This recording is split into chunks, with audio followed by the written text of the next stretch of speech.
नमस्कार मित्रों, जय धन्वंतरी। मैं वैद्य राजकुमार राठौड़ आप सबका मेरे channel Ayurveda and ultimate way of life पे स्वागत करता हूँ। आज हम बात करने वाले हैं बहुत ही एक महत्वपूर्ण मुद्दे पे।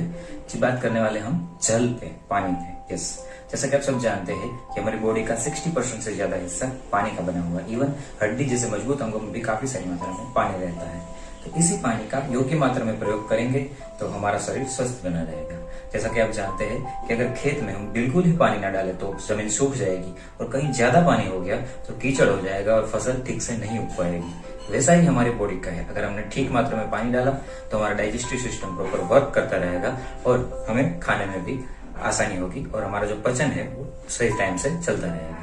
खाने जैसे पचने का टाइम है, वैसे ही पानी का भी पचने का टाइम है। तो ये सब माहिती विस्तृत तरीके से आयुर्वेद के भाव प्रकाश नामक फेमस ग्रंथ में दी गई है। तो उसका एक वारी वर्ग यानी कि पानी का समूह का एक वर्ग का डिस्क्रिप्शन दिया हुआ है भाव प्रकाश जी में, वो मैं डिस्कस करना चाहूंगा आपके साथ। उसमें मेनली दो प्रकार के पानी का वर्णन है। एक होता है भौम और एक होता है दिव्य। दिव्य जल वो होता है जो जमीन पे नहीं गिरा है, और भौम जल वो होता है कि जो जमीन पे अलग अलग स्वरूप में तालाब, जलाशय आदि झरने स्वरूप में मिलता है। तो उसके भी अलग अलग गुण भाव प्रकाश जी ने बताया है। उसमें सबसे बेस्ट पानी हमारे लिए कौन सा है पीने के लिए, तो वो बताया गया है कि दिव्य जल, यानी कि जो आकाश से गिर रहा हो। उसमें भी अलग अलग टाइप के जल है, जैसे तुषार, हिम, धार, पर इसमें हमारे लिए बेस्ट है दिव्य, और उसमें भी धार जल जो गिर रहा है वो डायरेक्ट कलेक्ट करना, वो हमारे लिए पीने के लिए बेस्ट है। पुराने जमाने में आपको पता होगा कि घर के बाजू में ही टंकी होती थी, और जो टेरेस या तो आगे से पानी जो निकलता था वो उसमें संग्रहित किया जाता था, बारिश का पानी, और वही पूरे साल पिया जाता था। और उसी की वजह से वहां पे कोई न्यूट्रिशन की या तो विटामिन की कमी देखने को नहीं मिलती थी, और लोग अच्छा से काम अपना कर पाते थे। पर आज ये हो चुका है कि हम वो पानी इकट्ठा नहीं कर रहे हैं। तो इकट्ठा पानी करना चाहिए। उसका बेस्ट टाइम कौन सा है कि जो आसो महीना अश्विन मास होता है, उसमें 2-3 दिन जब पहली बारिश होती है उसको छोड़ के, क्योंकि उसमें दूषित हवा की जो वातावरण की दूषित होती है वो आ जाती है, इसलिए उनको छोड़ के 3-4 दिन बाद जो बारिश का पानी आता है वो हमें संग्रह करना चाहिए, और पूरे साल वही पीना चाहिए। उसके बाद अगर हम देखेंगे तो पानी के कब क्यों पीना चाहिए, कैसे पीना चाहिए, उसका बताया गया है कि अगर ज्यादा पानी पी लिया, अत्य अम्बुपानात् न विपच्यते अन्नम, मतलब अगर ज्यादा पानी पी लिया तो उससे हमारा खाना डाइजेस्ट नहीं होगा।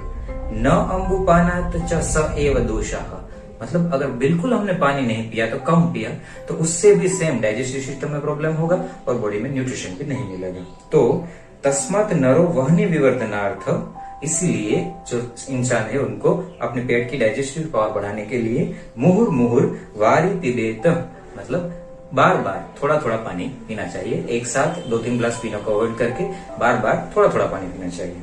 और उसके बाद आयुर्वेद अलग अलग डिजीज के अकॉर्डिंग बताया गया है किसमें ज्यादा पानी पीना, किसमें कम पानी पीना। पर महत्वपूर्ण पॉइंट ये है कि किसमें कम पानी पीना।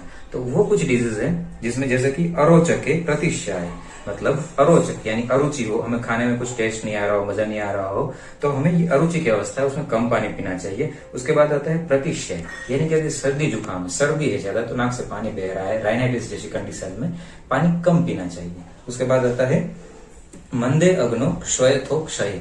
मंदे अग्नो मतलब अगर डाइजेस्टिव पावर कम है तो वो खाना भी नहीं पचा पाएगा और पानी भी नहीं पचा पाएगा, तो उसके लिए पानी कम पीना चाहिए। उसके बाद श्वयथु यानी कि शरीर में कहीं सूजन है तो भी हमें पानी कम पीना चाहिए। उसके बाद मुख प्रशय के जठरे, यानी कि अगर मुंह में आपको लाला स्त्राव जैसा लग रहा है, अगर मुंह भरा भरा सा लग रहा है, स्निग्धता लग रही है, तो पानी कम पीना चाहिए। उसके बाद होता है जठरे, यानी कि जो पेट के रोग, यानी कि एसिडिटी, गैस, गुल्म, यानी कि अंदर गोला बन रहा है, वायु कैसा लग रहा है, कॉन्स्टिपेशन है, तो भी पानी कम पीना चाहिए।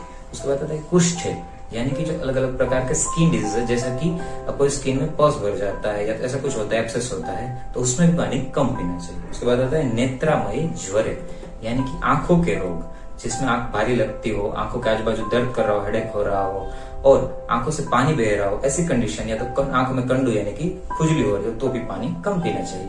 उसके बाद आता है ज्वर, यानी कि अगर फीवरिश कंडीशन है तो हमें हमारा डाइजेस्टिव पावर वीक है, इसीलिए पानी कम पीना चाहिए। उसके बाद आता है व्रण, यानी कि अगर कहीं पे कुछ घाव लग गया है, अगर कुछ कट गया है, तो वैसी अवस्था में, क्योंकि अगर पानी दूषित हुआ और कुछ हुआ तो वो उल्टा उसको पोत बनेगा, यानी कि वहां पे नुकसान होने की शक्यता ज्यादा है। इसके बाद आता है मधुमेह, यानी कि जो प्योर वातज डायबिटीज बताया गया आयुर्वेद का बने वातस्परम है, उसमें भी पानी कम पीना चाहिए। उसके बाद आता है जब विवेक पानी, इसमें ये सारे डिजीज बताए जिसमें पानी कम पीना चाहिए। उसके बाद आयुर्वेद में इसी भाव प्रकाश जी ने कि दूषित जल जो होता है उसको शुद्ध करने के अलग अलग टेक्निक है, जैसे कि आज हम आरओ यूज करते हैं और पहले के जमाने में ये नहीं हुआ करता था। तो बेसिक उनकी दूषित जल को शुद्ध करने की क्या क्या पद्धति है वो बताई गई है, उसके लिए मैं एक अलग वीडियो बनाऊंगा।